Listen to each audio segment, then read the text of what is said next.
എല്ലാ വിദ്യാർത്ഥികൾക്കും പുതിയൊരു വീഡിയോയിലേക്ക് സ്വാഗതം.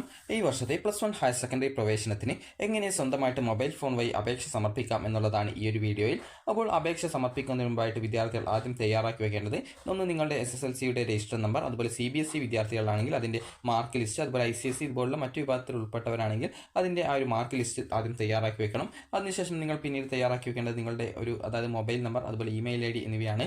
മൊബൈൽ നമ്പർ നൽകുമ്പോൾ നിങ്ങളുടെ വീട്ടിലുള്ള ആക്റ്റീവ് ആയിട്ടുള്ള മൊബൈൽ നമ്പർ ആയിരിക്കണം നൽകേണ്ടത്.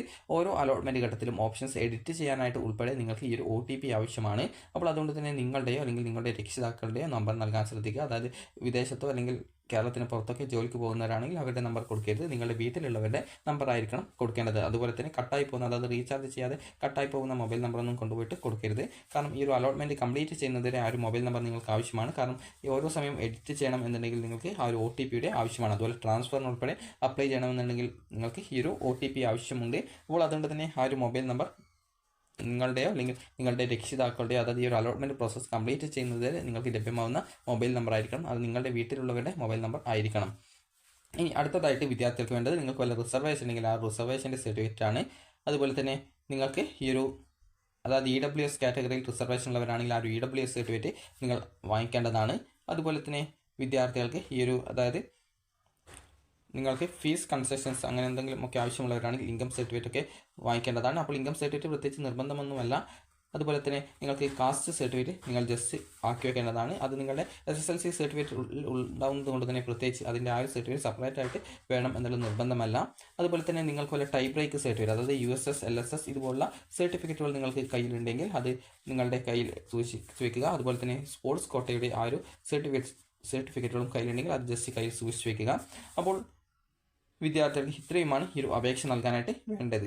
അപ്പോൾ ഈ ഒരു അപേക്ഷ നൽകുന്നതിന് മുമ്പായിട്ട് നിങ്ങൾ ആദ്യം ശ്രദ്ധിക്കേണ്ടത് സ്കൂളിൽ ആദ്യം നിങ്ങൾ തന്നെ ഒരു വൈറ്റ് പേപ്പർ എടുക്കുക. അതിനുശേഷം അതിൽ സ്കൂള്, അതുപോലെ തന്നെ സ്കൂളിൻ്റെ കോഡ്, അതായത് സ്കൂളിൻ്റെ പേര്, സ്കൂളിൻ്റെ കോഡ് എന്നിവ എഴുതി വെക്കുക. നിങ്ങൾക്ക് ഏതൊക്കെ സ്കൂളുകളാണ് ആദ്യം വേണ്ടത് അതിനനുസരിച്ച് ആ ഒരു സ്കൂളിൻ്റെ പേര്, ആ ഒരു സ്കൂളിൻ്റെ കോഡ് എത്രയാണെന്നുള്ളത് കറക്റ്റായിട്ട് മനസ്സിലാക്കുക.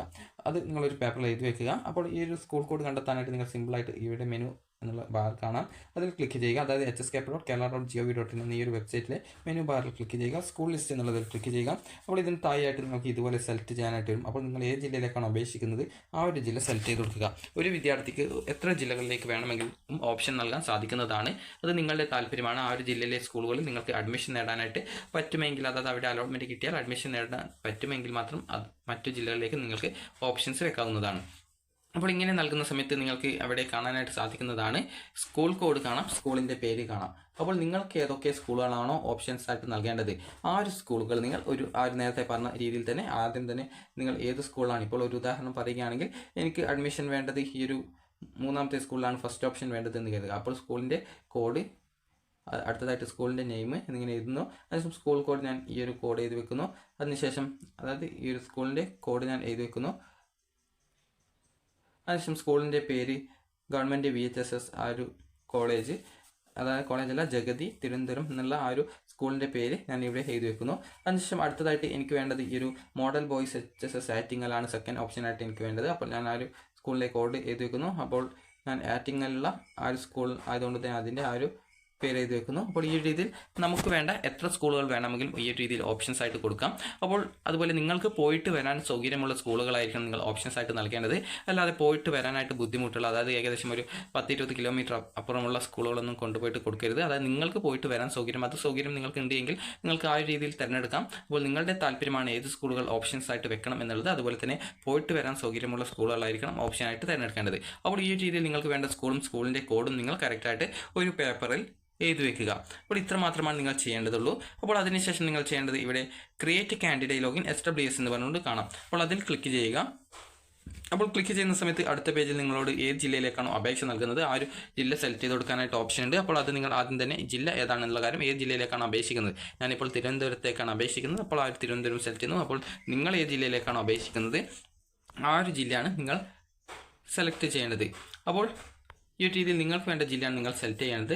അതായത് ഏത് ജില്ലയിലേക്കാണോ അപേക്ഷിക്കുന്നത് ആ ഒരു ജില്ല സെലക്ട് ചെയ്ത് കൊടുക്കുക. അതുപോലെ തന്നെ എനിക്കിപ്പോൾ തിരുവനന്തപുരത്ത് അപേക്ഷിക്കുന്നു, എനിക്കിപ്പോൾ കൊല്ലത്ത് കൂടി അപ്ലൈ ചെയ്യണമെങ്കിൽ ആ ഒരു രീതി വീണ്ടും പുതിയ കാൻഡിഡേറ്റ് ലോഗിൻ ക്രിയേറ്റ് ചെയ്യുന്ന സമയത്ത് ആ ഒരു കൊല്ലം സെലക്ട് ചെയ്തുകൊണ്ട് അപ്ലൈ ചെയ്യാൻ സാധിക്കും. അപ്പോൾ ഞാനിപ്പോൾ തിരുവനന്തപുരം സെലക്ട് ചെയ്യുന്നു, അപ്പോൾ സബ്മിറ്റ് ചെയ്യുന്നു. അപ്പോൾ നിങ്ങൾക്ക് വേണമെങ്കിൽ ഒന്നിൽ കൂടുതൽ ജില്ലകൾ ഈ ഒരു സ്റ്റെപ്പ് ചെയ്യുന്ന അതേ രീതിയിൽ തന്നെ അടുത്ത ജില്ലയിലേക്ക് കൂടി അപേക്ഷിക്കാൻ സാധിക്കും. അപ്പോൾ ഇത് ഒരു ജില്ലയിലേക്ക് അപേക്ഷിക്കാനുള്ള സ്റ്റെപ്പാണ്. അപ്പോൾ ഞാനിപ്പോൾ തിരുവനന്തപുരത്താണ് അപേക്ഷിക്കുന്നത്.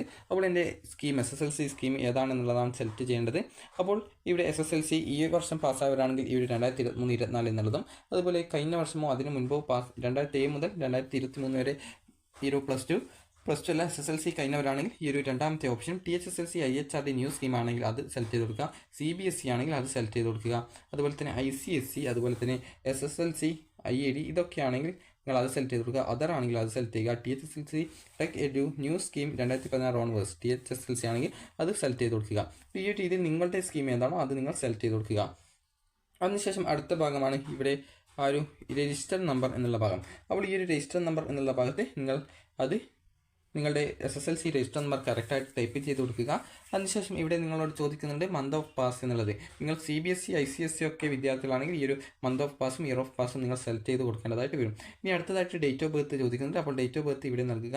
ഡേറ്റ് ഓഫ് ബർത്ത് നൽകുന്ന സമയത്ത് അതായത് ഒരു വിദ്യാർത്ഥി ജനിച്ചത് 2/11/2020 അതായത് 2007 ആണെങ്കിൽ, അതായത് അങ്ങനെയെങ്കിൽ ഈ ഒരു രീതിയിൽ ടൈപ്പ് ചെയ്ത് കൊടുക്കുക. അതായത് 02/11 അതുപോലെ തന്നെ 2007 ഈ രീതിയിൽ ആ ഒരു കാര്യം ടൈപ്പ് ചെയ്ത് കൊടുക്കുമ്പോൾ ഇങ്ങനെയാണ് വരിക. അതുപോലെ തന്നെ നിങ്ങൾ നൽകുന്ന ആ ഒരു ഡേറ്റ് ഓഫ് ബർത്ത്, അതായത് ആദ്യം ഡേ ആണ് കൊടുക്കേണ്ടത്. അതിനുശേഷം അതായത് ആദ്യം നിങ്ങൾ ഏത് ദിവസമാണ് ജനിച്ചത് എന്നുള്ളതും, പിന്നീട് ഏത് മാസമാണ് എന്നുള്ളതും, പിന്നീട് ഏത് വർഷമാണ് എന്നുള്ളതുമാണ് നൽകേണ്ടത്. ഇവിടെ ആ ഒരു ഫോർമാറ്റ് ഇവിടെ കറക്റ്റായിട്ട് കൊടുത്തിട്ടുണ്ട്. അപ്പോൾ നിങ്ങൾ അത് ജസ്റ്റ് ഒന്ന് നോക്കുക. അപ്പോൾ അടുത്തതായിട്ട് നിങ്ങളുടെ മൊബൈൽ നമ്പർ കൊടുക്കണം. നേരത്തെ പറഞ്ഞതുപോലെ തന്നെ നിങ്ങളുടെ വീട്ടിലുള്ളവരുടെ, അതായത് ഈ ഒരു അലോട്ട്മെൻറ്റ് പ്രോസസ്സ് കംപ്ലീറ്റ് ചെയ്യുന്നതുവരെ നിങ്ങൾക്ക് അവൈലബിൾ ആയിട്ടുള്ള മൊബൈൽ നമ്പർ ആയിരിക്കണം നിങ്ങൾ കൊടുക്കേണ്ടത്. അതുപോലെ തന്നെ മൊബൈൽ നമ്പർ പിന്നീട് എഡിറ്റ് ചെയ്യാനുള്ള ഓപ്ഷൻസ് ഒന്നും ഇല്ല. അതുകൊണ്ട് തന്നെ വിദ്യാർത്ഥികൾ ഈ ഒരു കാര്യം നൽകുന്ന സമയത്ത് വളരെയധികം ശ്രദ്ധിക്കേണ്ടതാണ്. ഇനി അടുത്തതായിട്ട് നിങ്ങൾ എങ്ങനെയാണ് ഈ ഒരു അപേക്ഷ നൽകിയിട്ടുള്ളത് എന്നുള്ളതാണ്. സ്വന്തമായിട്ടാണെങ്കിൽ സെൽഫ്, സ്കൂൾ ഹെൽപ്പ് ഡെസ്ക് വഴി ആണെങ്കിൽ ആ ഒരു രണ്ടാമത്തെ ഓപ്ഷൻ, അതർ ആണെങ്കിൽ മറ്റുള്ളവരുടെ സഹായത്തോടെ ആണെങ്കിൽ മൂന്നാമത്തെ ഓപ്ഷൻ. സ്വന്തമായിട്ടാണെങ്കിൽ സെൽഫ് എന്നുള്ളത് സെലക്ട് ചെയ്ത് കൊടുക്കുക. അതിനുശേഷം ഇവിടെ നിങ്ങൾക്ക് ഒരു ക്യാപ്ച കാണും താഴായിട്ട്. അപ്പോൾ ആ ഒരു ക്യാപ്ച നിങ്ങൾ കറക്റ്റായിട്ട് ടൈപ്പ് ചെയ്ത് കൊടുക്കുക. അപ്പോൾ ഞാനിപ്പോൾ സ്ക്രീനിൽ കാണുന്ന ആ ഒരു ക്യാപ്ച കൊടുക്കുകയാണ്. അപ്പോൾ ആ ഒരു ക്യാപ്ച കോഡ് കൊടുത്തു കഴിഞ്ഞു. അപ്പോൾ നിങ്ങൾക്ക് ഇവിടെ കാണാം ക്യാപ്ച എന്ന് പറഞ്ഞാൽ ഇവിടെയുള്ള ഒരു കോഡാണ്. ആ ഒരു കോഡ് ഇവിടെ ടൈപ്പ് ചെയ്ത് കൊടുക്കുന്നു. അപ്പോൾ ഈ ഒരു രീതിയിൽ നൽകിയ ശേഷം സബ്മിറ്റ് ചെയ്യുക.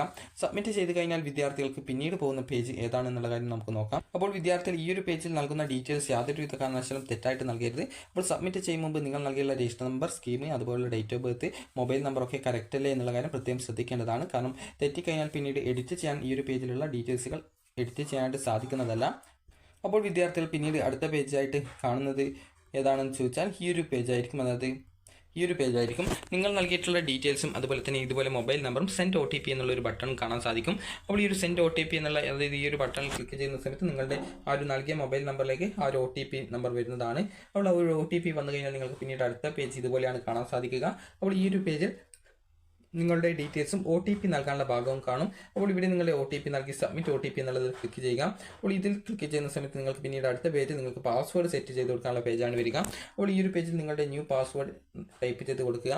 8 ക്യാരക്ടേഴ്സാണ് ആകെ വേണ്ടത്. അതിൽ നിങ്ങൾക്ക് ഈ ഒരു, അതായത് അപ്പർ കേസ്, ലോവർ കേസ്, അതായത് ഇംഗ്ലീഷ് ആൽഫബറ്റിക്സിലെ ക്യാപിറ്റൽ ലെറ്റർ A മുതൽ Z വരെ, അതുപോലെ തന്നെ സ്മോൾ ലെറ്റർ ഈ ഒരു A മുതൽ Z വരെ നിങ്ങൾക്ക് അതിൽ ഏതെങ്കിലും ഇഷ്ടമുള്ള അക്ഷരങ്ങൾ ഉപയോഗപ്പെടുത്താം. അതുപോലെ തന്നെ അതിനോടൊപ്പം നമ്പേഴ്സ്, അതുപോലെ തന്നെ സ്പെഷ്യൽ ക്യാരക്ടേഴ്സ്, അതായത് ഒരു സ്പെഷ്യൽ ക്യാരക്ടേഴ്സ് എന്നിവ അതായത് അതിൽ ഉൾപ്പെട്ടിട്ടുണ്ടായിരിക്കണം. അതായത് ഒരു ലോവർ കേസ്, ഒരു അപ്പർ കേസ്, അതുപോലെ ഒരു നമ്പർ, അതുപോലെ ഒരു സ്പെഷ്യൽ ക്യാരക്ടർ.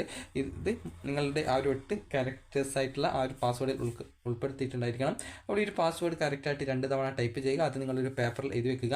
അതിനുശേഷം അത് അപ്ഡേറ്റ് എന്നുള്ളത് ക്ലിക്ക് ചെയ്യുക. അതായത് ഈ ഒരു രീതിയിൽ അപ്ഡേറ്റ് ചെയ്ത് കഴിഞ്ഞാൽ നിങ്ങളുടെ കാൻഡിഡേറ്റ് ലോഗിൻ ക്രിയേറ്റ് ചെയ്യപ്പെടും. അപ്പോൾ നിങ്ങൾക്ക് ഈ ഒരു രീതിയിൽ നിങ്ങൾക്ക് ഇതുപോലെ candidate login credentials successfully created എന്ന് പറഞ്ഞുകൊണ്ട് കാണാൻ പറ്റും. നിങ്ങളുടെ ആപ്ലിക്കേഷൻ നമ്പർ ഇവിടെ കാണാൻ പറ്റും. അത് നിങ്ങൾ ഒരു പേപ്പറിൽ എഴുതി വെക്കുക. അപ്പോൾ നിങ്ങളുടെ പാസ്വേഡും ആപ്ലിക്കേഷൻ നമ്പറും നിങ്ങൾക്ക് ലഭിച്ചു കഴിഞ്ഞു. ഇനി അടുത്തതായിട്ട് കാൻഡിഡേറ്റ് ലോഗിൻ എന്നുള്ളൊരു ഓപ്ഷൻ കാണാൻ പറ്റും. അതിൽ ക്ലിക്ക് ചെയ്യുക. അപ്പോൾ അത് കാണുന്നില്ലെങ്കിൽ ഹോം പേജിൽ കാൻഡിഡേറ്റ് ലോഗിൻ ഉണ്ടാവും. അപ്പോൾ അതിൽ ക്ലിക്ക് ചെയ്ത് കഴിഞ്ഞാൽ ഇതുപോലെയാണ് കാണാൻ പറ്റുക. അപ്പോൾ ഇവിടെ നിങ്ങളുടെ യൂസർ നെയിം എന്ന് പറഞ്ഞാൽ ആപ്ലിക്കേഷൻ നമ്പർ, നേരത്തെ ലഭിച്ച ആ ഒരു ആപ്ലിക്കേഷൻ നമ്പറാണ് യൂസർ നെയിമായിട്ട് ടൈപ്പ് ചെയ്യേണ്ടത്. അതിനുശേഷം പാസ്വേഡ്, അതിനുശേഷം തിരുവനന്തപുരം, ഞാനിപ്പോൾ തിരുവനന്തപുരം സെലക്ട് ചെയ്തുകൊണ്ട് ആ തിരുവനന്തപുരം, നിങ്ങൾ ഏത് ജില്ലയിലേക്കാണോ അപേക്ഷിക്കുന്നത് ആ ഒരു ജില്ല സെലക്ട് ചെയ്ത് കൊടുക്കുക. അതിനുശേഷം ലോഗിൻ എന്നുള്ള ബട്ടണിൽ ക്ലിക്ക് ചെയ്യുക. ക്ലിക്ക് ചെയ്ത ശേഷം വിദ്യാർത്ഥികൾക്ക് ഇതുപോലെയാണ് കാണാൻ സാധിക്കുക. ഇവിടെ നിങ്ങളുടെ ആപ്ലിക്കേഷൻ നമ്പർ, അതുപോലെ ഇവിടെ നിങ്ങളുടെ പേര്, അതുപോലെ തന്നെ ഇവിടെ നിങ്ങളുടെ ആ ഒരു സ്കീം ഏതാണ് സെലക്ട് ചെയ്തത് എന്നുള്ളതും, അതുപോലെ തന്നെ നിങ്ങൾ എപ്പോഴാണ് അവസാനമായിട്ട് ലോഗിൻ ചെയ്തത്, അതുപോലെ തന്നെ ലോഗിൻ ചെയ്തപ്പോൾ എത്ര തവണ കിട്ടാതെ വന്നിട്ടുണ്ട്, അതുപോലെ നിങ്ങളുടെ രജിസ്റ്റർ നമ്പർ 10ാം ക്ലാസ്സിലേത് എത്രയാണെന്നുള്ള ഡീറ്റെയിൽസ് ആണ് അതിൽ കൊടുത്തിട്ടുള്ളത്. ഇനി ഇവിടെ സ്റ്റാറ്റസ് ഓഫ് ആപ്ലിക്കേഷൻ എന്നുള്ളത് ആപ്ലിക്കേഷൻ സബ്മിഷൻ നോട്ട് ഇനീഷ്യലൈസ്ഡ്, അതായത് ഇനീഷ്യേറ്റഡ് എന്ന് പറഞ്ഞുകൊണ്ട് കാണാം, അതായത് നിങ്ങളൊന്നും ചെയ്തിട്ടില്ല എന്നുള്ളത്. അപ്പോൾ ഇവിടെ അപ്ലൈ ഓൺലൈൻ എന്ന് പറഞ്ഞുകൊണ്ട് ഒരു ബട്ടൺ കാണാൻ പറ്റും, അതിൽ ക്ലിക്ക് ചെയ്യുക. ക്ലിക്ക് ചെയ്ത ശേഷം വിദ്യാർത്ഥികൾ ഈ ഒരു സിമ്പിളായിട്ട് നിങ്ങൾക്ക് ഈ ഒരു ഭാഗം പൂരിപ്പിക്കാൻ സാധിക്കും. ആദ്യമായിട്ട് വേണ്ടത് നിങ്ങളുടെ സ്കൂൾ സെലക്ട് ചെയ്ത് കൊടുക്കുക എന്നുള്ളതാണ്. ഇവിടെ നിങ്ങളുടെ ആപ്ലിക്കേഷൻ നമ്പർ കാണാം. ഇവിടെ നിങ്ങൾ 10ാം ക്ലാസ്സിൽ പഠിച്ച സ്കൂളിൽ +2 ഹയർ സെക്കൻഡറി ഉണ്ടെങ്കിൽ അവിടെ നിങ്ങളുടെ സ്കൂൾ സെലക്ട് ചെയ്ത് കൊടുക്കുക. നിങ്ങൾ CBSE ICSE വിദ്യാർത്ഥികളാണെങ്കിൽ അതർ എന്നുള്ളൊരു ഓപ്ഷൻ ഇതിൽ നൽകിയിട്ടുണ്ട്, അത് സെലക്ട് ചെയ്ത് കൊടുക്കുക. ഇനി അടുത്തതായിട്ടുള്ളത് വിദ്യാർത്ഥികളെ ക്വാളിഫയിങ് എക്സാമിനേഷൻ ഡീറ്റെയിൽസ് ആണ്. അപ്പോൾ ഇതിൽ ആ ഒരു എക്സാമിൻ്റെ കുറേ ഡീറ്റെയിൽസ് കൊടുത്തിട്ടുണ്ട്. അപ്പോൾ ഇതിൽ പൂരിപ്പിക്കാനുള്ള ഭാഗം എന്ന് പറയുന്നത് നിങ്ങൾ ഈ ഒരു ബോർഡ് എക്സാമാണ് പാസ്സായിട്ടുള്ളത് എന്നുള്ളതാണ്.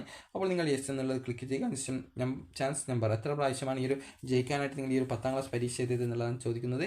ഒരു തവണയാണെങ്കിൽ 1 എന്നുള്ള എഴുതുക. സേം പരീക്ഷ എന്ന വിദ്യാർത്ഥികളാണെങ്കിൽ 2 എന്നാണ് എഴുതേണ്ടത്. ഇനി അടുത്തതായിട്ട് നിങ്ങൾക്ക് ഗ്രേസ് മാർക്ക് കിട്ടുന്നുണ്ടോ എന്നുള്ളതാണ്, 10ാം ക്ലാസ്സിൽ കിട്ടിയിട്ടുണ്ടോ എന്നുള്ളതാണ്. അപ്പോൾ 10ാം ക്ലാസ്സിൽ ഗ്രേസ് മാർക്ക് കിട്ടിയിട്ടുള്ളവർ മാത്രം അവിടെ യെസ് എന്ന് സെലക്ട് ചെയ്ത് കൊടുക്കുക. ഈ ഒരു ഗ്രേസ് മാർക്ക് കിട്ടാത്തവർ നോ എന്ന് തന്നെ സെലക്ട് ചെയ്ത് വെക്കുക. ഇനി അടുത്തതായിട്ടുള്ളത് വിദ്യാർത്ഥികളുടെ പേഴ്സണൽ ഡീറ്റെയിൽസ് ആണ്. അപ്പോൾ ഇവിടെ ആദ്യം തന്നെ നിങ്ങളുടെ പേര് എന്താണ് എന്നുള്ളത് എഴുതുക. ശേഷം ജെൻഡർ, കാസ്റ്റ്, അതുപോലെ കാറ്റഗറി, അതുപോലെ റിലീജിയൻ, അതുപോലെ തന്നെ father name, mother name, guardian name, അതുപോലെ തന്നെ നിങ്ങളുടെ ആധാർ കാർഡ് നമ്പർ അല്ലെങ്കിൽ എൻറോൾമെൻറ്റ് നമ്പർ എന്നത് ഇവിടെ സെലക്ട് ചെയ്ത് കൊടുക്കുക. അതിനുശേഷം അടുത്തതായിട്ട് നിങ്ങൾക്ക് ആ ഒരു പേജിൽ തന്നെ ആധാർ നമ്പർ ടൈപ്പ് ചെയ്ത് കൊടുക്കാനുള്ള ഒരു ബോക്സ് വരുന്നതായിരിക്കും, അല്ലെങ്കിൽ എൻറോൾമെൻറ്റ് നമ്പർ ടൈപ്പ് ചെയ്ത് കൊടുക്കാനുള്ള ഒരു ബോക്സ് വരുന്നതായിരിക്കും. അപ്പോൾ ആ ഒരു ബോക്സിൽ നിങ്ങളുടെ ആ ഒരു ഡീറ്റെയിൽസ് നൽകുക. ഇനി അടുത്തതായിട്ട് വിദ്യാർത്ഥികൾക്ക് ഇവിടെ നിങ്ങളുടെ കാറ്റഗറി ചോദിച്ചിട്ടുണ്ട്. അപ്പോൾ ഈ ഒരു കാറ്റഗറി എങ്ങനെ മനസ്സിലാക്കാം എന്നുള്ളത് ഈ ഒരു വീഡിയോയുടെ അവസാനത്തോടെ നിങ്ങളോട് പറഞ്ഞു തരുന്നതായിരിക്കും. ആ ഒരു കാര്യം ശ്രദ്ധിക്കുക. കാരണം വിദ്യാർത്ഥികൾ ഇയവ, തീയ, ബില്ലാവ ഇതുപോലുള്ള വിഭാഗത്തിലാണ് ഉൾപ്പെടുന്നതെങ്കിൽ നിങ്ങളുടെ കാറ്റഗറി ETB ആണ് വരിക, OBC അല്ല. അക്കാര്യം വിദ്യാർത്ഥികൾ പ്രത്യേകം ശ്രദ്ധിക്കണം. ഇനി നിങ്ങൾക്ക് ബോണസ് പോയിന്റോ മറ്റ് ആ ഒരു ബോണസ് പോയിന്റുകൾ ഉണ്ടെങ്കിൽ ഇതിൽ ഏതെങ്കിലും ബോണസ് പോയിന്റ് നിങ്ങൾക്ക് ഉണ്ടെങ്കിൽ ആ ഒരു ബോണസ് പോയിന്റ് ഏതാണെന്ന് സെലക്ട് ചെയ്ത് കൊടുക്കുക. ഒന്നുമില്ലെങ്കിൽ ഇവിടെയുള്ള എന്നുള്ള ആ ഒരു ഓപ്ഷൻ തന്നെ സെലക്ട് ചെയ്ത് കൊടുക്കുക.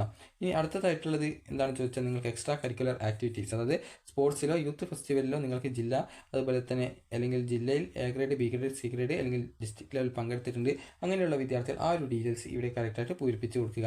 ഇനി അടുത്തതായിട്ടുള്ളത് നിങ്ങൾക്ക് കോ കരിക്കുലർ ആക്ടിവിറ്റീസ് എന്തെങ്കിലും ഉണ്ട്, അതായത് നിങ്ങൾ ഒരു സ്റ്റേറ്റ് ഫെയർ, അതുപോലെ തന്നെ മറ്റെന്തെങ്കിലും ഫെയർസ്, അതുപോലെ തന്നെ ക്ലബ്ബുകൾ എന്നിവയിൽ എന്തെങ്കിലും നിങ്ങൾ ഉണ്ടെങ്കിൽ അതുമായി ബന്ധപ്പെട്ട, അതുപോലെ തന്നെ USS, LSS, അതുപോലെ NTSC, അതുപോലെ NMMSC എന്നിങ്ങനെയുള്ള എക്സാംസ് ഒക്കെ നിങ്ങൾ അറ്റൻഡ് ചെയ്ത് ജയിച്ചവരാണെങ്കിൽ അങ്ങനെ ജയിച്ചിട്ടുള്ള വിദ്യാർത്ഥികൾ അതുമായി ബന്ധപ്പെട്ട ആ ഒരു ഡീറ്റെയിൽസുകളൊക്കെ ഇവിടെ സെലക്ട് ചെയ്യുകയും അതുപോലെ ഏത് ഗ്രേഡ്, D ഗ്രേഡ് എത്ര തവണ കിട്ടിയെന്നിങ്ങനെ A grade, B grade, C grade, D grade, E grade ഇങ്ങനെ എത്ര തവണ നിങ്ങൾക്ക് കിട്ടിയിട്ടുണ്ട് ആ ഒരു ഡീറ്റെയിൽസ് കറക്റ്റായിട്ട് പൂരിപ്പിച്ച് കൊടുക്കുക. ഇനി അടുത്തതായിട്ടുള്ളത് നിങ്ങളുടെ അതർ ഡീറ്റെയിൽസ് ആണ്. അപ്പോൾ ഇവിടെ നിങ്ങളോട് ഈ ഒരു ലാംഗ്വേജ് മൈനോറിറ്റി, അതായത് നിങ്ങൾ തമിഴ്, കന്നഡ അല്ലെങ്കിൽ അതായത് തെലുങ്ക് ഇതുപോലുള്ള ആ ഒരു മൈനോറിറ്റി ലാംഗ്വേജിലുള്ളവരാണോ എന്നാണ് ചോദിക്കുന്നത്. അപ്പോൾ നിങ്ങൾ കറക്റ്റായിട്ട് അങ്ങനെ ഉണ്ടെങ്കിൽ അത് ഇവിടെ ക്ലിക്ക് ചെയ്ത് കൊടുക്കുക. അപ്പോൾ ഇവിടെ സെലക്ട് ചെയ്യാനായിട്ട് പറയും. അപ്പോൾ ഏത് ലാംഗ്വേജ് ആണെന്നുള്ളത് അവിടെ സെലക്ട് ചെയ്ത് കൊടുക്കുക. അതിനുശേഷം നിങ്ങൾക്ക് ഇവിടെ നിങ്ങൾ ഡിഫറൻ്റ്ലി ഏബിൾഡ് ആണോ, അതായത് അംഗവൈകല്യമുള്ളവരാണോ എന്നാണ് ചോദിക്കുന്നത്. അപ്പോൾ നിങ്ങൾക്ക് അങ്ങനെ ഉണ്ടെങ്കിൽ നിങ്ങൾ അതിൽ ഏതാണ്, OH ആണോ, ബ്ലൈൻഡ് ആണോ, ഡീഫ് ആണോ, അതുപോലെ MR ആണോ, ഏത് ടൈപ്പിലുള്ള ആ ഒരു ഡിഫറൻ്റ്ലി ഏബിൾഡ് ടൈപ്പ് ഏതാണെന്നുള്ളത് സെലക്ട് ചെയ്ത് കൊടുക്കുക. അതിനുശേഷം നിങ്ങൾക്ക് എത്ര % ആണ് ഡിസബിലിറ്റി ഉള്ളത്, അതായത് അംഗവൈകല്യം എത്ര % ഉണ്ട് എന്നുള്ളത് ടൈപ്പ് ചെയ്ത് കൊടുക്കുക. അതുപോലെ തന്നെ വിദ്യാർത്ഥികൾക്ക് അടുത്തതായിട്ട് റെസിഡൻറ്റ് ഡീറ്റെയിൽസ് ആണ്. അപ്പോൾ നിങ്ങളുടെ ആ റെസിഡൻസ് ഡീറ്റെയിൽസ്, താമസിക്കുന്ന ഡീറ്റെയിൽസ് ആണ് നൽകേണ്ടത്. അപ്പോൾ ഇവിടെ നിങ്ങളുടെ ഈ സംസ്ഥാനം, അതുപോലെ തന്നെ നിങ്ങളുടെ ജില്ല, താലൂക്ക് ഏതാണ്, അതുപോലെ ലോക്കൽ ബോഡി, അതായത് പഞ്ചായത്താണോ, ഗ്രാമപഞ്ചായത്താണോ, കോർപ്പറേഷൻ ആണോ, ഏതാണെന്നുള്ളത് കറക്റ്റായിട്ട് സെലക്ട് ചെയ്ത് കൊടുക്കുക. ഇനി അടുത്തതായിട്ടുള്ള നിങ്ങളുടെ കോൺടാക്റ്റ് ഡീറ്റെയിൽസ് ആണ്. കോൺടാക്റ്റ് ഡീറ്റെയിൽസ് നമുക്ക് സിമ്പിളായിട്ട് തന്നെ പൂരിപ്പിക്കാം. ഇവിടെ നിങ്ങളുടെ പേര്, അതുപോലെ തന്നെ നിങ്ങളുടെ പെർമനൻറ്റ് അഡ്രസ്സ്, അതുപോലെ തന്നെ നിങ്ങളുടെ പിൻകോഡ് എന്നിവ നൽകുക. ആ ഒരു അഡ്രസ്സും കമ്മ്യൂണിക്കേഷൻ അഡ്രസ്സും സെയിം ആണെങ്കിൽ ഇവിടെയുള്ള ആ ഒരു ബട്ടൺ ക്ലിക്ക് ചെയ്യുക. അത് സെയിം അല്ലെങ്കിൽ നിങ്ങളുടെ സെപ്പറേറ്റ് ആ ഒരു കമ്മ്യൂണിക്കേഷൻ അഡ്രസ്സ് ഈ ഒരു ഭാഗത്ത് ടൈപ്പ് ചെയ്ത് കൊടുക്കുക. ഇനി അടുത്തതായിട്ട് നിങ്ങളുടെ പിൻകോഡാണ്. പിൻകോഡ് ഇവിടെ നൽകുക. അതിനുശേഷം നിങ്ങളുടെ മൊബൈൽ നമ്പർ ചോദിക്കുന്നുണ്ട്. അത് ഓൾറെഡി നിങ്ങൾ നൽകിയതുകൊണ്ട് തന്നെ ഓട്ടോമാറ്റിക്കലി അവിടെ വന്നിട്ടുണ്ടാകും. അടുത്തത് ഇമെയിൽ ID ആണ്. ഇമെയിൽ ID നിങ്ങൾക്ക് കറക്റ്റായിട്ട് അവിടെ ടൈപ്പ് ചെയ്ത് കൊടുത്താൽ മതി. അതുപോലെ ഇമെയിൽ ID നൽകുമ്പോൾ സ്പെല്ലിംഗ് തെറ്റിയിട്ടില്ല എന്നുള്ള കാര്യം പ്രത്യേകം ഉറപ്പ് വരുത്തേണ്ടതാണ്. ഇനി അടുത്തതായിട്ടുള്ളത് നിങ്ങളുടെ EWS സർട്ടിഫിക്കറ്റ് ആണ്. EWS ഉള്ള വിദ്യാർത്ഥികൾക്ക് കമ്മ്യൂണിറ്റി റിസർവേഷൻസ് ഉണ്ട്. അപ്പോൾ അങ്ങനെ EWS സർട്ടിഫിക്കറ്റ് വില്ലേജ് ഓഫീസിൽ ലഭിച്ചൊരു വിദ്യാർത്ഥിയാണെങ്കിൽ നോ എന്നുള്ളതിന് പകരം യെസ് എന്ന് സെലക്ട് ചെയ്യുക. അതേസമയം EWS സർട്ടിഫിക്കറ്റ് ഇല്ലാത്ത ഒരു വിദ്യാർത്ഥിയാണെങ്കിൽ, ആ ഒരു സർട്ടിഫിക്കറ്റ് കിട്ടാതെ, അതായത് ഒരു അപേക്ഷ നൽകുന്ന സമയത്ത് കയ്യിൽ കിട്ടാത്ത ഒരു വിദ്യാർത്ഥിയാണെങ്കിൽ നോ എന്ന് തന്നെ സെലക്ട് ചെയ്ത് കൊടുക്കുക. അതിനുശേഷം സബ്മിറ്റ് ഡീറ്റെയിൽസ് എന്നുള്ളതിൽ ക്ലിക്ക് ചെയ്യുക. ഇനി അടുത്തതായിട്ട് നിങ്ങളുടെ ആ ഒരു മാർക്കിൻ്റെ ഡീറ്റെയിൽസ് ആണ് വരിക. അതായത് നിങ്ങളുടെ ആ ഒരു SSLCക്ക് നിങ്ങൾക്ക് ലഭിച്ച ആ ഒരു മാർക്കിൻ്റെ ഡീറ്റെയിൽസ് ആണ് വരിക. അപ്പോൾ അതിൽ നിങ്ങളുടെ മാർക്ക് കറക്റ്റ് ആണെന്നുള്ള കാര്യം നിങ്ങൾ ആദ്യം സെലക്ട് ചെയ്ത് കൊടുക്കുക. അതായത് ഇതുപോലെയാണ് നിങ്ങളുടെ ആ ഒരു മാർക്ക് ഡീറ്റെയിൽസ് വരിക. അപ്പോൾ നിങ്ങൾ കറക്റ്റായിട്ട് നിങ്ങളുടെ ആ ഒരു ഡീറ്റെയിൽസ്, അതായത് ഈ തവണ SSLC കഴിഞ്ഞൊരു വിദ്യാർത്ഥിയുടെ മാർക്ക് ഓട്ടോമാറ്റിക്കലി അവിടെ വന്നിട്ടുണ്ടാകും. അതുപോലെ ബാക്കിയുള്ളവരാണെങ്കിൽ അത് സെലക്ട് ചെയ്തിട്ട് നിങ്ങൾക്ക് ഏത് ഗ്രേഡാണെന്നുള്ളത് കറക്റ്റായിട്ട് നിങ്ങൾ സെലക്ട് ചെയ്ത് കൊടുക്കേണ്ടതായിട്ടുണ്ട്. അതുപോലെ തന്നെ വിദ്യാർത്ഥികൾക്ക് ഈ ഒരു നിങ്ങൾ CBSE ICSE പോലുള്ള വിദ്യാർത്ഥികൾ ആണെങ്കിൽ ഈ ഒരു മാർക്കുകൾ നിങ്ങൾ ഓട്ടോമാറ്റിക്കലി വരില്ല, നിങ്ങൾ സെലക്ട് ചെയ്ത് അത് ടൈപ്പ് ചെയ്ത് നൽകേണ്ടതായിട്ട് വരുന്നതാണ്. അതുപോലെ തന്നെ ബേസിക് മാത്സ് പഠിച്ച വിദ്യാർത്ഥികൾക്ക് ഈ ഒരു രീതിയിൽ, അതായത് ബേസിക് മാത്സ് അല്ലെങ്കിൽ സ്റ്റാൻഡേർഡ് മാത്സ്, ഇതിൽ സ്റ്റാൻഡേർഡ് മാത്സ് പരീക്ഷ പാസ്സായവർക്ക് മാത്രമാണ് +1 പ്രവേശനത്തിൽ മാത്സ് വിഷയം ഉൾപ്പെട്ട സയൻസ് കോമ്പിനേഷൻ തിരഞ്ഞെടുക്കാനായിട്ട് പറ്റുള്ളൂ. മാത്സ് ഇല്ലാതെ സയൻസ് കോമ്പിനേഷൻ ഏതൊരു സയൻസ് എടുത്ത CBSE വിദ്യാർത്ഥികൾക്കും പഠിക്കാൻ പറ്റും. അപ്പോൾ അതുകൊണ്ട് തന്നെ ആ ഒരു കാര്യം പ്രത്യേകം ശ്രദ്ധിക്കുക. അതിനുശേഷം നിങ്ങൾ നൽകുന്ന ഡീറ്റെയിൽസ് ഒക്കെ കറക്റ്റായിട്ട് നൽകിയ ശേഷം നിങ്ങൾക്ക് അടുത്തതായിട്ടുള്ളത് ഓപ്ഷൻ നൽകാനുള്ള പേജാണ്. അപ്പോൾ നിങ്ങൾക്ക് നേരത്തെ പറഞ്ഞതുപോലെ നിങ്ങൾ ഒരു സ്കൂളിൻ്റെ ലിസ്റ്റ് നിങ്ങൾ തയ്യാറാക്കി വെച്ചിട്ടുണ്ടാകും. അപ്പോൾ ആ ഒരു ലിസ്റ്റ് നിങ്ങൾ അതായത് നിങ്ങൾക്ക് ആ ഒരു ഗ്രേഡ് പോയിന്റ് നിങ്ങൾക്ക് കറക്റ്റായിട്ട് രേഖപ്പെടുത്തുന്നതിനായിട്ട് നിങ്ങളുടെ മലയാളം പഠിച്ചിട്ടുണ്ടെങ്കിൽ ആ ഒരു ഗ്രേഡ് പോയിന്റ് രേഖപ്പെടുത്തേണ്ടതുണ്ട്. അതുപോലെ തന്നെ വിദ്യാർത്ഥികൾക്ക് ഈ ഒരു സോഷ്യൽ സയൻസ് പഠിച്ചിട്ടുണ്ടെങ്കിൽ ആ ഒരു വിഷയത്തിൻ്റെ ഗ്രേഡ് പോയിന്റ് നൽകണം. അപ്പോൾ വിദ്യാർത്ഥികൾ ഈ ഒരു രീതിയിൽ, അതായത് നിങ്ങൾക്ക് നിങ്ങളുടെ ആ ഒരു ഡീറ്റെയിൽസ് ഒക്കെ നൽകി കഴിഞ്ഞാൽ പിന്നീട് നിങ്ങൾക്ക് അടുത്ത പേജ് എന്ന് പറയുന്നത് ഓപ്ഷൻ നൽകാനുള്ള പേജാണ്. അപ്പോൾ ഈ ഒരു ഓപ്ഷൻ നൽകാനുള്ള പേജ് വന്നു കഴിഞ്ഞാൽ നിങ്ങൾ ചെയ്യേണ്ടത്, നിങ്ങൾക്ക് ഏത് ഓപ്ഷനാണ് വേണ്ടത്, അതായത് ഈ ഒരു ഫസ്റ്റ് പ്രയോറിറ്റി ഏത് ഓപ്ഷനാണ് ആ ഒരു ഓപ്ഷൻ്റെ ആ ഒരു സ്കൂൾ കോഡാണ് നൽകേണ്ടത്. ഇവിടെ നിങ്ങളുടെ സ്കൂൾ കോഡ് നേരത്തെ നിങ്ങൾ തയ്യാറാക്കി വെച്ചിട്ടുള്ള ആ ഒരു സ്കൂളിൻ്റെ പേര്, സ്കൂൾ കോഡ് ലിസ്റ്റ് എടുക്കുക. അപ്പോൾ അതിൽ ആദ്യത്തെ ഓപ്ഷൻ ഏത് സ്കൂളിലാണ് നിങ്ങൾക്ക്, അതായത് പോയിട്ട് വരാൻ സൗകര്യം, നിങ്ങൾക്ക് പഠിക്കാൻ താല്പര്യമുള്ള ഏത് സ്കൂളാണോ അത് നിങ്ങൾ ആ ഒരു സ്കൂളിൻ്റെ കോഡ് ഇവിടെ ടൈപ്പ് ചെയ്ത് കൊടുക്കുക. അതിനുശേഷം നിങ്ങൾ ആ ഒരു സ്കൂൾ കോഡ് നൽകി കഴിഞ്ഞാൽ ആ ഒരു സ്കൂളിലെ കോഴ്സുകളുടെ ഡീറ്റെയിൽസ് ഇവിടെ കോഴ്സ് എന്നുള്ള ഭാഗത്ത് സെലക്ട് കോഴ്സ് എന്നുള്ള ക്ലിക്ക് ചെയ്ത് കഴിഞ്ഞാൽ കാണാനായിട്ട് സാധിക്കുന്നതാണ്. അപ്പോൾ നിങ്ങൾ അവിടെ ക്ലിക്ക് ചെയ്യുന്ന സമയത്ത് നിങ്ങൾ ഈ ഒരു സയൻസ് ആണ്, അതായത് നിങ്ങൾ ഓപ്ഷൻ നൽകുമ്പോൾ ഈ ഒരു പ്രയോറിറ്റി ബേസിലാണ് നൽകേണ്ടത്. അതായത് ആദ്യം ബയോളജി സയൻസ് ആദ്യത്തെ ഓപ്ഷനുകളായിട്ട് എല്ലാ സ്കൂളുകളിലും കൊടുക്കണം. അതിനുശേഷം മാത്രം കമ്പ്യൂട്ടർ സയൻസ് അല്ലെങ്കിൽ മറ്റ് സയൻസ് കൊടുക്കാം. അതിനുശേഷം നിങ്ങൾക്ക് ഈ ഒരു കൊമേഴ്സ് കൊടുക്കാം. എല്ലാ സ്കൂളുകളിലും കൊമേഴ്സ് നിങ്ങൾക്ക് കൊടുക്കാം. അതിനുശേഷം പിന്നീട് മാത്രം ഹ്യൂമാനിറ്റീസ് വേണമെങ്കിൽ കൊടുക്കാം. അതുപോലെ താല്പര്യമുള്ള വിദ്യാർത്ഥികൾ ഹ്യൂമാനിറ്റീസ് കൊടുക്കാം. അപ്പോൾ ആദ്യം എല്ലാ സ്കൂളുകളിലും ബയോളജി സയൻസ് കൊടുക്കണം. അപ്പോൾ ആദ്യം സ്കൂൾ കോഡ് നൽകി അതിനുശേഷം നിങ്ങൾ ഒരു ഫിസിക്സ്, കെമിസ്ട്രി, അതുപോലെ തന്നെ ബയോളജി, മാത്സ് ഉൾപ്പെട്ടതാണ് ബയോളജി സയൻസ്. അപ്പോൾ അത് നിങ്ങൾ ആദ്യം സെലക്ട് ചെയ്ത് കൊടുക്കുന്നു. അതിനുശേഷം സേവ് ചെയ്ത് കൊടുക്കുന്നു. അതിനുശേഷം നിങ്ങൾ അടുത്ത സ്കൂളിലെ കോഡ് കൊടുക്കുന്നു. അതിനുശേഷം അവിടെയും ആ ഒരു സയൻസ് തന്നെ സെലക്ട് ചെയ്ത് കൊടുക്കുന്നു, സേവ് ചെയ്യുന്നു. അപ്പോൾ ഈ രീതിയിൽ നിങ്ങൾക്ക് വേണ്ട എല്ലാ സ്കൂളുകളിലും സയൻസ് കൊടുക്കുക. അതിനുശേഷം ആദ്യം മുതലുള്ള ആ ഒരു സ്കൂളുകളിൽ തന്നെ നിങ്ങൾ ആദ്യം മുതൽ കമ്പ്യൂട്ടർ സയൻസ് കൊടുക്കുക. അതിനുശേഷം മറ്റെന്തെങ്കിലും സയൻസ് ഉണ്ടെങ്കിൽ ആ ഒരു സയൻസ് കൂടി നിങ്ങൾക്ക് അടുത്തതായിട്ട് കൊടുക്കാം. അതിനുശേഷം പിന്നീട് നിങ്ങൾ ഈ ഒരു കൊടുത്ത എല്ലാ സ്കൂളുകളിലേക്കും കൊമേഴ്സ് കൂടി കൊടുക്കാം. അപ്പോൾ ഈ ഒരു രീതിയിൽ നിങ്ങൾക്ക് താല്പര്യം, അതുപോലെ കൊമേഴ്സിൽ തന്നെ കോമ്പിനേഷൻ മാറ്റങ്ങളുള്ള സ്കൂളുകളുണ്ട്. അപ്പോൾ ആ ഒരു രീതിയിൽ കോമ്പിനേഷൻ മാറ്റമുള്ള സ്കൂളുകളിലേക്ക് നിങ്ങൾക്ക് വീണ്ടും ഓപ്ഷൻസ് കൊടുക്കാം. അതിനുശേഷം പിന്നീട് ഹ്യൂമാനിറ്റീസ് ഉള്ള സ്കൂളുകളിലേക്ക് ഓപ്ഷൻസ് കൊടുക്കാം. അപ്പോൾ നിങ്ങൾ പ്രയോറിറ്റി ബേസിൽ ഓപ്ഷൻസ് കൊടുക്കണമെന്ന് പറയാൻ കാരണം ഈ ഒരു 2 അലോട്ട്മെൻറ്റുകളും നിങ്ങൾ ആദ്യം നൽകുന്ന ഓപ്ഷൻസ് അനുസരിച്ചാണ് നടക്കുക. അപ്പോൾ നിങ്ങൾ ഒരു വിദ്യാർത്ഥി ഇപ്പോൾ 10 ഓപ്ഷൻസ് കൊടുത്തിട്ടുണ്ട് എന്ന് കരുതുക. അപ്പോൾ ഇപ്പോൾ 10 ഓപ്ഷൻസ് ആണ് കൊടുത്തിട്ടുള്ളത്.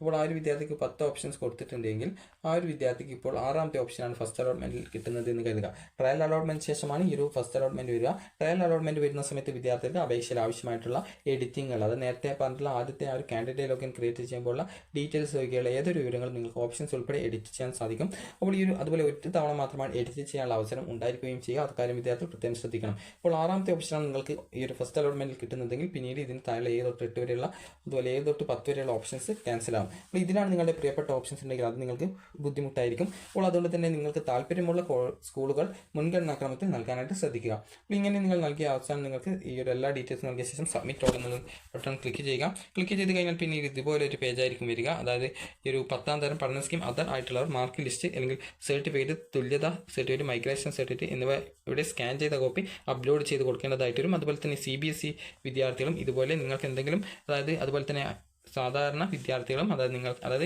SSLC സ്റ്റേറ്റ് ബോർഡിൽ പഠിച്ച വിദ്യാർത്ഥികൾ ആയിരുന്നാലും നിങ്ങൾക്ക് എന്തെങ്കിലും ബോണസ് അല്ലെങ്കിൽ റിസർവേഷൻ ഡോക്യുമെൻറ്റുകളുടെ ഡീറ്റെയിൽസ് നിങ്ങൾ നൽകിയിട്ടുണ്ടെങ്കിൽ അതുമായി ബന്ധപ്പെട്ടുള്ള ആ ഒരു ഡോക്യുമെൻറ്റുകൾ നിങ്ങൾ അപ്ലോഡ് ചെയ്ത് നൽകേണ്ടതായിട്ട് വരും. അപ്പോൾ ഈ ഒരു ഡീറ്റെയിൽസ് ഒക്കെ നൽകി സബ്മിറ്റ് ഓൾ എന്നുള്ളതിൽ ക്ലിക്ക് ചെയ്ത് കഴിഞ്ഞാൽ പിന്നീട് നിങ്ങൾക്കൊരു പ്രിവ്യൂ പേജ് കാണാൻ പറ്റും. പ്രിവ്യൂ പേജ് എന്നതുകൊണ്ട് ഉദ്ദേശിക്കുന്നത് നിങ്ങൾക്ക് നേരത്തെ നിങ്ങളുടെ ഡീറ്റെയിൽസ് ഒക്കെ നൽകിയിട്ടുള്ള ആ ഒരു പേജുകളൊക്കെ നിങ്ങൾക്ക് കറക്റ്റായിട്ട് വീണ്ടും കാണാനായിട്ട് സാധിക്കും. അതായത് ഈ ഒരു പേജ് നിങ്ങൾക്കിപ്പോൾ നീല കളറിലാണ് ഇപ്പോൾ കാണുന്നത്. അപ്പോൾ അത് ആ ഒരു പ്രിവ്യൂ പേജിൽ പച്ച കളറിലാണ് കാണാൻ പറ്റുക. അതുപോലെ തന്നെ ഈ ഓരോ ഡീറ്റെയിൽസിൻ്റെ ഭാഗത്തും ഒരു പെൻസിൽ ഐക്കൺ ഇതുപോലെ കാണാനായിട്ട് പറ്റും. ഒരു പച്ച കളറിൽ അല്ലെങ്കിൽ ആ ഒരു കളറിൽ നിങ്ങൾക്ക് ഒരു പെൻസിൽ കാണാൻ സാധിക്കും. അപ്പോൾ നിങ്ങൾക്ക് അതിൽ നിങ്ങൾ നൽകിയ ഡീറ്റെയിൽസിൽ ഏതെങ്കിലും ഡീറ്റെയിൽസ് നിങ്ങൾക്ക് തിരുത്തണം എന്നുണ്ടെങ്കിൽ നിങ്ങൾക്ക് ആ ഒരു ഓപ്ഷൻസ്, അതായത് ആ ഒരു പെൻസിൽ ഐക്കൺ ഉപയോഗിച്ചുകൊണ്ട് എഡിറ്റ് ചെയ്യാവുന്നതാണ്. അതുപോലെ ഓപ്ഷൻസ് ആഡ് ചെയ്യണമെന്നുണ്ടെങ്കിൽ ആ ഒരു രീതിയിൽ ഓപ്ഷൻസ് ആഡ് ചെയ്തും കൊടുക്കാവുന്നതാണ്. അപ്പോൾ അതിനുശേഷം വിദ്യാർത്ഥികൾക്ക് ആ ഒരു അപേക്ഷ ഫൈനലായിട്ട് കൺഫേം ചെയ്യാവുന്നതാണ്. അപ്പോൾ അതിന് താഴെയായിട്ട് ഒരു ഡിക്ലറേഷൻ ചെയ്യുന്നതിനായിട്ട് ഇതുപോലൊരു ചെറിയൊരു ക്ലിക്ക് ചെയ്യാനുള്ള ഒരു ബോക്സ് ഉണ്ട്. അപ്പോൾ അതിൽ ക്ലിക്ക് ചെയ്ത ശേഷം നിങ്ങൾക്ക് ആ ഒരു ഫൈനൽ കൺഫർമേഷൻ ക്ലിക്ക് ചെയ്ത് കഴിഞ്ഞാൽ നിങ്ങളുടെ ആപ്ലിക്കേഷൻ സബ്മിറ്റ് ചെയ്യപ്പെടും. സബ്മിറ്റ് ചെയ്ത് കഴിഞ്ഞാൽ പിന്നീട് വിദ്യാർത്ഥികൾക്ക് ഈ ഒരു ഭാഗത്താണ് നിങ്ങൾക്ക് വരാൻ സാധിക്കുക. അപ്പോൾ ഈ ഒരു ഭാഗത്ത് നിങ്ങളുടെ ആ ഒരു ആപ്ലിക്കേഷൻ്റെ അതായത് ലിങ്ക് എന്നുള്ള ഭാഗത്ത് പ്രിൻറ്റ് ആപ്ലിക്കേഷൻ അതുപോലെ വ്യൂ ആപ്ലിക്കേഷൻ എന്നിങ്ങനെയുള്ള ഓപ്ഷൻസ് കാണാൻ പറ്റും. അതിൽ പ്രിൻറ്റ് ആപ്ലിക്കേഷൻ എന്നുള്ളത് ക്ലിക്ക് ചെയ്ത് നിങ്ങളുടെ ആപ്ലിക്കേഷൻ്റെ പ്രിൻ്റ് ഔട്ട് എടുത്ത് സൂക്ഷിക്കാവുന്നതാണ്. അതിനുശേഷം ട്രയൽ അലോട്ട്മെൻറ്റ് വരുന്ന സമയത്ത് നിങ്ങൾക്ക് വീണ്ടും അപേക്ഷയിൽ ലോഗിൻ ചെയ്തുകൊണ്ട് ആവശ്യമെങ്കിൽ അപേക്ഷയിൽ എഡിറ്റിങ്ങുകളൊക്കെ വരുത്താവുന്നതാണ്. അപ്പോൾ വിദ്യാർത്ഥികളോട് നേരത്തെ പറഞ്ഞിട്ടുള്ള പ്രകാരം നിങ്ങളുടെ കാറ്റഗറി എങ്ങനെ മനസ്സിലാക്കാം എന്നുള്ള കാര്യം നോക്കാം. അപ്പോൾ കാറ്റഗറി മനസ്സിലാക്കാനായിട്ട് വളരെയധികം സിമ്പിളാണ്. നിങ്ങൾ ഈ ഒരു HSK വെബ്സൈറ്റ് ഓപ്പൺ ചെയ്ത ശേഷം വ്യൂ പ്രോസ്പെക്ടസ് എന്നുള്ളതിൽ ക്ലിക്ക് ചെയ്യുക. ക്ലിക്ക് ചെയ്ത ശേഷം വിദ്യാർത്ഥികൾക്ക് ഈ ഒരു പേജിലേക്കാണ് പ്രവേശിക്കുക. ഇവിടെ അപ്പൻഡിക്സ് 2 എന്ന് പറഞ്ഞുകൊണ്ട് നൽകിയത് കാണാം. അതിൽ ക്ലിക്ക് ചെയ്യുക. ക്ലിക്ക് ചെയ്ത് കഴിഞ്ഞാൽ നിങ്ങൾക്ക് റിസർവേഷനുള്ള വിദ്യാർത്ഥികൾക്കുള്ള ആ ഒരു കാറ്റഗറി ഡീറ്റെയിൽസ് നിങ്ങൾക്ക് അറിയാൻ സാധിക്കും. അപ്പോൾ ഇതിൽ നിങ്ങൾക്ക് കാണാൻ സാധിക്കുന്നത് കട്ടിയിൽ ഒരു ഭാഗത്ത് ആ ഒരു സംവരണ ആനുകൂല്യമുള്ള വിദ്യാർത്ഥികളുടെ ഡീറ്റെയിൽസ് കൊടുത്തിട്ടുണ്ട്. അപ്പോൾ ഇവിടെ കട്ടിയിൽ കൊടുത്തിട്ടുള്ളതാണ് ഈ ഒരു കാറ്റഗറി എന്ന് പറഞ്ഞാൽ. ഇത് എന്ന് പറഞ്ഞാൽ നിങ്ങളുടെ റിലീജിയനോ കാസ്റ്റോ മറ്റോ ആയിരിക്കും. അപ്പോൾ നിങ്ങൾ അത് കറക്റ്റായിട്ട് നോക്കുക. അപ്പോൾ ഇതിൽ നിങ്ങളുടെ കട്ടി കുറഞ്ഞിട്ടുള്ള ഭാഗത്ത് നിങ്ങളുടെ ആ ഒരു കാസ്റ്റ് അല്ലെങ്കിൽ റിലീജിയൻ ഡീറ്റെയിൽസ് ഉണ്ടെങ്കിൽ നിങ്ങൾ അതിന് മുമ്പിലായിട്ടുള്ള ഇതുപോലുള്ള കട്ടിയുള്ള ഭാഗം കട്ടിയിൽ കൊടുത്തിട്ടുള്ള ആ ഒരു ഡീറ്റെയിൽസ് എന്താണെന്നുള്ളത് നോക്കുക. ഒരു ഉദാഹരണം പറയുകയാണെങ്കിൽ നിങ്ങൾ ഈയവ കാറ്റഗറിയിൽ അതായത് ഈ വിഭാഗത്തിൽ ഉൾപ്പെടുന്ന ഒരു വിദ്യാർത്ഥിയാണെങ്കിൽ സാധാരണ നിങ്ങളുടെ SSLC സർട്ടിഫിക്കറ്റിൽ നിങ്ങളുടെ ആ ഒരു ഡീറ്റെയിൽസിൽ നിങ്ങൾ OBC എന്ന് പറഞ്ഞുകൊണ്ടാണ് രേഖപ്പെടുത്തുക. അപ്പോൾ അങ്ങനെയുള്ള വിദ്യാർത്ഥികൾ നിങ്ങൾ സാധാരണ ഇത് ശ്രദ്ധിക്കേണ്ടത് ഇതിന് അപേക്ഷ നൽകുന്ന സമയത്ത് കാറ്റഗറി എന്നുള്ളത് ETB എന്നുള്ളത് നൽകുക. അതുപോലെ തന്നെ മുസ്ലിം വിദ്യാർത്ഥികളുടെ ആ ഒരു SSLC സർട്ടിഫിക്കറ്റിലും OBC എന്നായിരിക്കും ഉണ്ടാവുക. അപ്പോൾ നിങ്ങൾ ഈ ഒരു അപേക്ഷ നൽകുന്ന സമയത്ത് മുസ്ലിം എന്നുള്ളതാണ് കാറ്റഗറി ആയിട്ട് തിരഞ്ഞെടുക്കേണ്ടത്. അപ്പോൾ ഈ രീതിയിൽ നിങ്ങൾക്ക് ഇവിടെ കാണാം കട്ടിയിൽ കൊടുത്തത് കാറ്റഗറിയും അതുപോലെ കട്ടി കുറച്ച് കൊടുത്തിട്ടുള്ളത് ജാതി, മതം എന്നിങ്ങനെയുള്ള ആ ഒരു ഡീറ്റെയിൽസ് ആണ്. അപ്പോൾ വിദ്യാർത്ഥികൾ ഈ ഒരു കാര്യം പ്രത്യേകം ശ്രദ്ധിക്കുക. കാരണം ഈ ഒരു ഡീറ്റെയിൽസ് തെറ്റിപ്പോയിട്ടുണ്ടെങ്കിൽ നിങ്ങൾക്ക് അഡ്മിഷൻ കിട്ടുന്ന സമയത്ത് അതായത് നിങ്ങൾക്ക് സ്കൂളിൽ നിന്നും അഡ്മിഷൻ തരുന്നതല്ല. അതുകൊണ്ട് തന്നെ വിദ്യാർത്ഥികൾ ശ്രദ്ധിക്കേണ്ടത് നിങ്ങൾ നൽകുന്ന ഡീറ്റെയിൽസ് ഒക്കെ കറക്റ്റാണ്. അതുപോലെ തന്നെ നൽകുന്ന ഡോക്യുമെൻറ്റുകളുടെ അതായത് സർട്ടിഫിക്കറ്റ് ഡീറ്റെയിൽസ് അത് നൽകുന്ന സമയത്ത് ആ ഒരു സർട്ടിഫിക്കറ്റ്സ് ഒക്കെ നിങ്ങളുടെ കയ്യിലുണ്ട് എന്നുള്ള കാര്യം കൂടി നിങ്ങൾ പ്രത്യേകം ഉറപ്പുവരുത്തേണ്ടതാണ്. അപ്പോൾ നിങ്ങൾക്ക് എങ്ങനെയാണ് ഈ ഒരു +1 പ്രവേശനത്തിലുള്ള അപേക്ഷ സമർപ്പിക്കുന്നു എന്നുള്ള കാര്യം നിങ്ങൾക്ക് മനസ്സിലായിട്ടുണ്ടാകുമെന്ന് കരുതുന്നു. മനസ്സിലായിട്ടുണ്ടെങ്കിൽ ലൈക്ക് ചെയ്യുക, ഷെയർ ചെയ്യുക. Thank you.